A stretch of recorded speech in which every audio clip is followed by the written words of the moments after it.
विद्यार्थियों, आज यूरोपीय चित्रकला के इतिहास में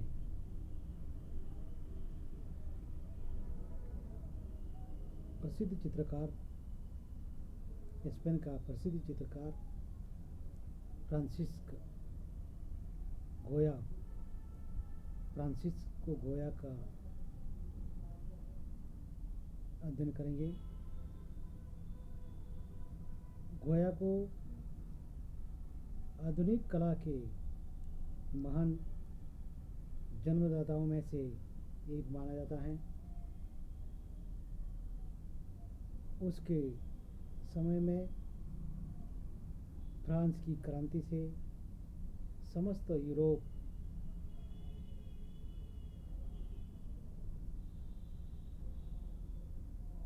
हिल उठा था। वह स्वयं क्रांति में सम्मिलित था। राजनीतिक दृष्टि से इस क्रांति के जिस प्रकार व्यक्ति की स्वतंत्रता का उद्घोष हुआ था, उसी प्रकार गोया ने कलाकार की स्वतंत्रता के लिए भी कार्य किया। वह समाज की कुरीतियों का चित्रण करने के साथ साथ अपने समय की राजनीतिक उथल पुथल का भी चित्रकार एवं इतिहासकार माना गया। कलात्मकता की दृष्टि से उसमें आरंभ में रोकोको, बरोक,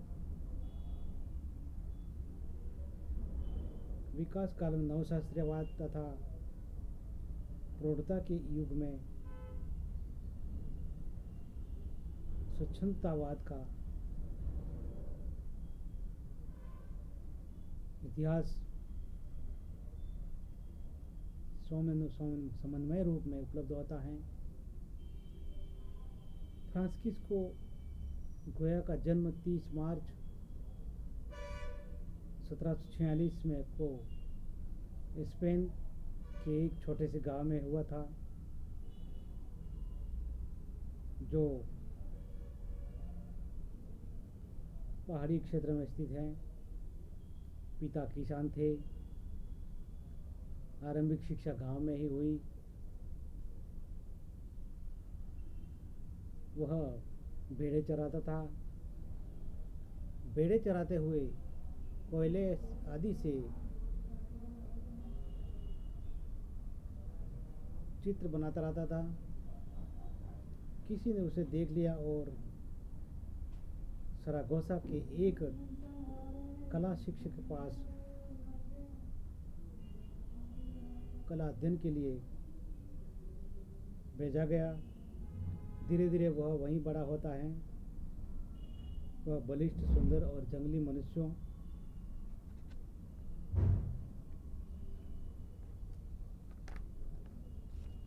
आदि से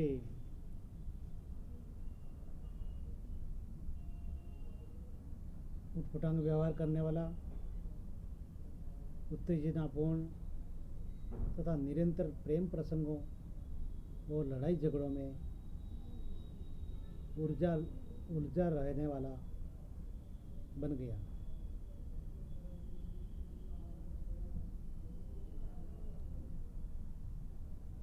1766 ईस्वी में वह मैड्रिड आया और बायू नामक चित्रकार से कला सीखने लगा। अपने साहसिक कार्यों के कारण वहाँ भी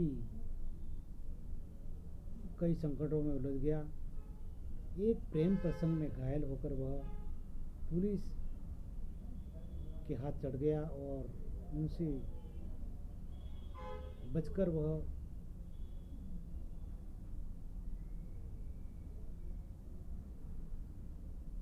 सांड लड़ाने वाले एक दल के साथ भागकर और समुद्री मार्ग से इटली पहुंचा। 1771 के आसपास वह रोम पहुंचा और वहां भी कुमारी साधियों के आश्रम में रात को चुपचाप घुसते समय देख लिया गया और वहाँ से भी जान बचाकर भागना पड़ा।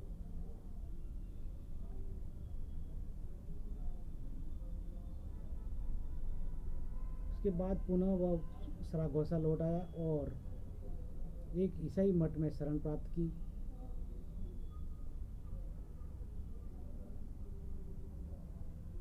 वहीं वह एक कैथेड्रल में चित्र भी बनाने लगा। उसने अपना जीवन संयमित किया और 4 वर्ष में पर्याप्त सम्मानजनक स्थिति बना ली थी। पुनः मैड्रिड लौटा और अपने मित्र भाई की बहन से विवाह कर लिया।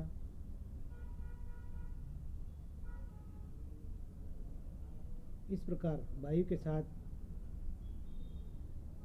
उसका परिचय अच्छे लोगों से होने लगा।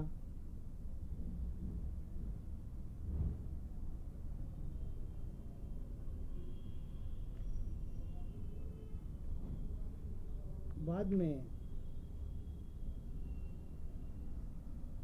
गोया ने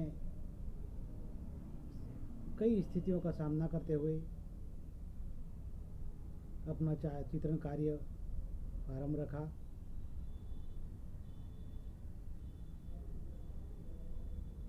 जनता ने समझा और स्पेन में भी शीघ्र ही क्रांति का आरंभ होने लगा। एक चित्र में एक पादरी राक्षसों तथा पिशाचों की आकृतियों से डरकर एक लैंप जलाते हुए चित्रित किया गया है। कहने को तो यह एक नाटक के दृश्य से संबंधित है, पर इसका वास्तविक अर्थ धर्माधिकारी के पाप से और प्रकाश से संबंधित है, जिससे ये दूसरों का अजानत अंधकार मिटाना चाहते हैं, पर स्वयं भी उससे वंचित हैं। जिस समय नेपोलियन ने स्पेन में प्रवेश किया, अन्य बुद्धिजीवियों की भांति गोया ने भी अच्छे भविष्य की आशा से उसका स्वागत किया, किंतु फ्रेंच सैनिकों के अत्याचारों तथा क्रूर कार्यों और स्पेन वासियों की दयनीय दशा ने उसमें देशभक्ति पुनः जागृत कर दी। 1810 ईस्वी में उसने उत्कीर्ण चित्रों की एक नई श्रृंखला आरंभ की, जिसका शीर्षक था युद्ध की विभीषिका।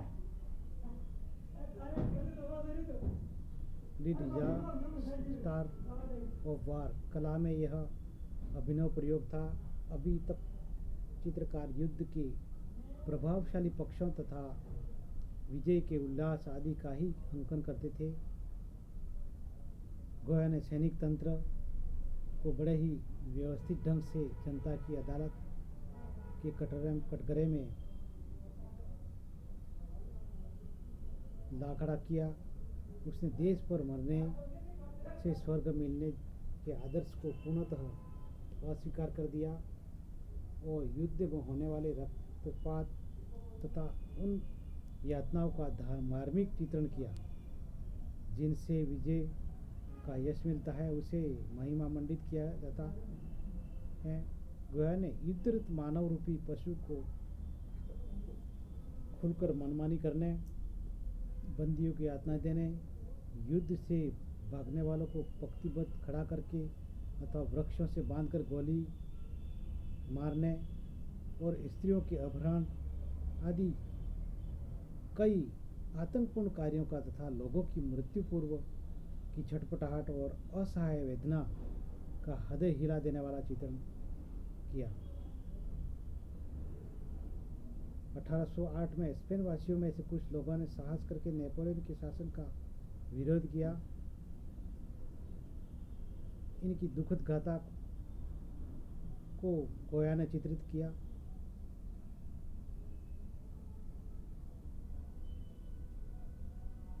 ऐसा साहस आज तक किसी चित्रकार ने नहीं किया। एक और पंक्ति में खड़े निहत स्पेन की स्वतंत्रता के पक्षकर, दूसरी ओर बंदूकें ताने फ्रेंच सैनिक गोलियां खाकर गिरते हुए, निराशा बलिदानी सैनिक कोर्ट मार्शल का तरीका आदि गोया ने चित्रण किया है।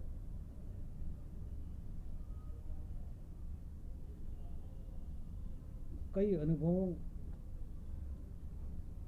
को देखते हुए और सहन करते हुए गोया ने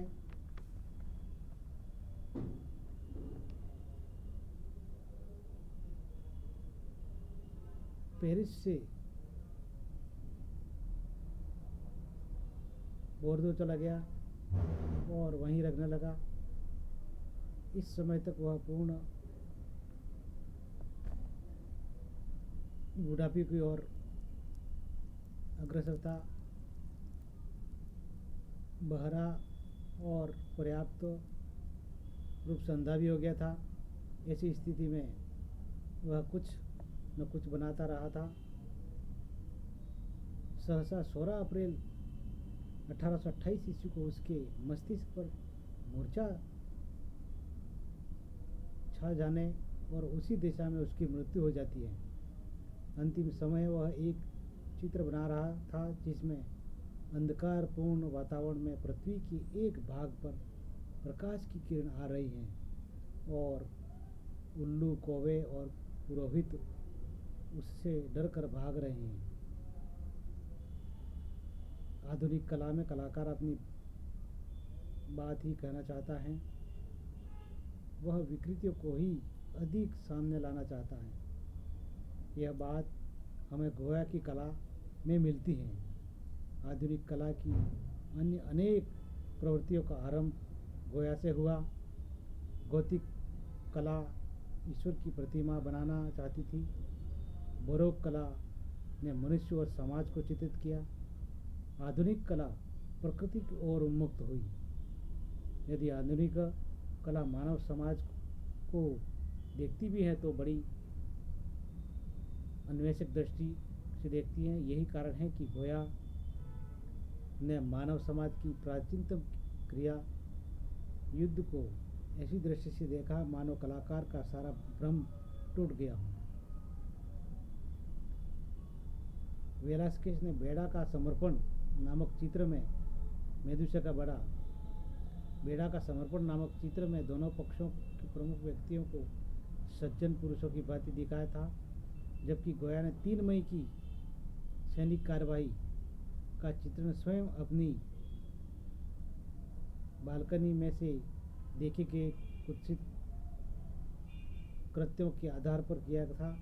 जब फ्रेंच सैनिकों ने नगर पर अधिकार किया, दृश्य रात्रि का समय दिखाया गया है, जो यह संकेत देता है कि इस समय सैनिकों ने रात के अंधेरे में भी कुछ किया। वह दिन में भी की गई कार्रवाई से अलग विरोधियों, स्त्रियों, बालकों की हत्या करने के लिए, बच्चों की हत्या करने के लिए आयोजित विशेष कार्रवाई थी। गोया की दृष्टि से फ्रेंच कार्रवाई मानवता और सभ्यता की हत्या की कार्रवाई थी। इसको चित्रित किया और अम्लांकन एवं उत्कीर्ण चित्र। गोया ने इस विधि से 4 चित्र श्रृंखलाएं बनाई थी। लांस कैप्रिकास, युद्ध की विभीषिकाएं, सांड युद्ध तथा कहावतें। इनमें से युद्ध की विभीषिकाओं का प्रकाशन गोया की मृत्यु के पश्चात हुआ। इसने विस्तारवादियों के पेट में दर्द पैदा कर दिया। इस श्रृंखला के 1-2 चित्रों से नहीं वरन संपूर्ण श्रृंखला के अवलोकन से ही पीड़ादायी परिस्थितियों की अनुभूति हो सकती है। टूटे हुए फर्नीचर, टुकड़ों के समान अंग भंग नर नारी और शिशु, यत्र तत्र बिखरे हुए शव इस श्रृंखला के सर्वाधिक मर्मांतक चित्र है। युद्ध के पश्चात मिला पुरस्कार, खोए हुए बच्चे, परिचितों के शवों का अंतिम संस्कार करते संबंधी और भाव शून्य चेहरों वाले देश के कर्णधार देशवासियों को मिलने वाली यातनाओं से स्वयं को पूरी तरह अलग रखे हुए इस प्रकार आधुनिक कला ने समाज के उस उच्च वर्ग पर भी प्रहार किया जो पिछले युगों में कला की प्रेरणा रहा है, जिसने आधुनिक समाज के नेतृत्व में अपना दिवालियापन सिद्ध कर दिया है। गोया की कला 18वीं शताब्दी की प्रवृत्तियों की सूचक हैं। उसकी आरंभिक कृतियाँ तिएपोलो की शैली से बहुत मिलती हैं।